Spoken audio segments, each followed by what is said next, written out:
मृग नक्षत्र निघालं आणि शेतकऱ्यांच्या शेतातल्या कामाची पूर्तता झाली की उभ्या महाराष्ट्राला वेध लागतात ते आषाढी एकादशीचे. आषाढी एकादशीच्या अनुषंगाने महाराष्ट्रातल्या गावातून, वस्तीतून, तांड्यातून, दऱ्याखोऱ्यातून दर्शनासाठी लोक निघतात. सोबत काहीच नसतं. उद्याची काळजी नाही, कालचा विचार नाही. प्रत्येक ठिकाणी त्यांची व्यवस्था केली जाते. व्यवस्थेमध्ये त्यांना वेगवेगळ्या वस्तू दिल्या जातात.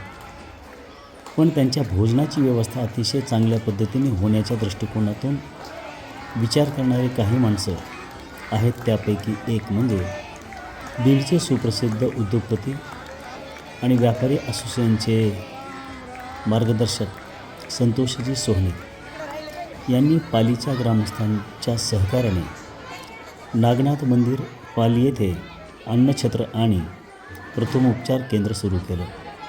संतोष सोहनी हे या ठिकाणी 24 तास उपलब्ध असतात.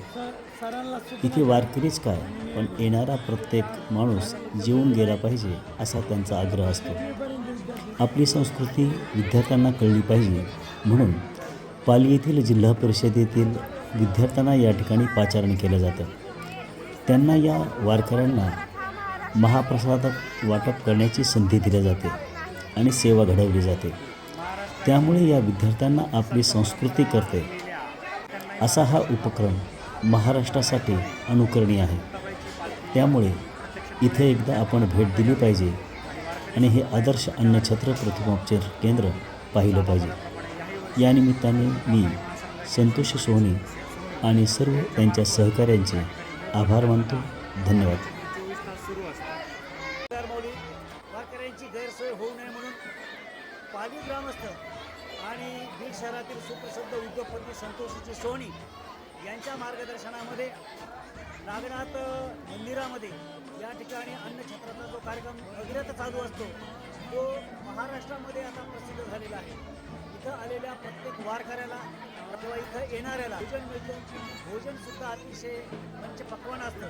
तर त्याच अनुषंगाने आपली भारतीय संस्कृती ही मुलांना कळावी म्हणून पाली येथे असलेली जी अतिशय सुप्रसिद्ध शाळा आहे तर त्या मुलांना या ठिकाणी आपली संस्कृती कळावी म्हणून या ठिकाणी आज निमंत्रित करून त्यांना भोजन देण्यात आलं आहे. तर पालीचे ग्रामस्थ आणि संतोष सोहनी यांचे विशेष आभार. धन्यवाद. रामकृष्ण माऊली.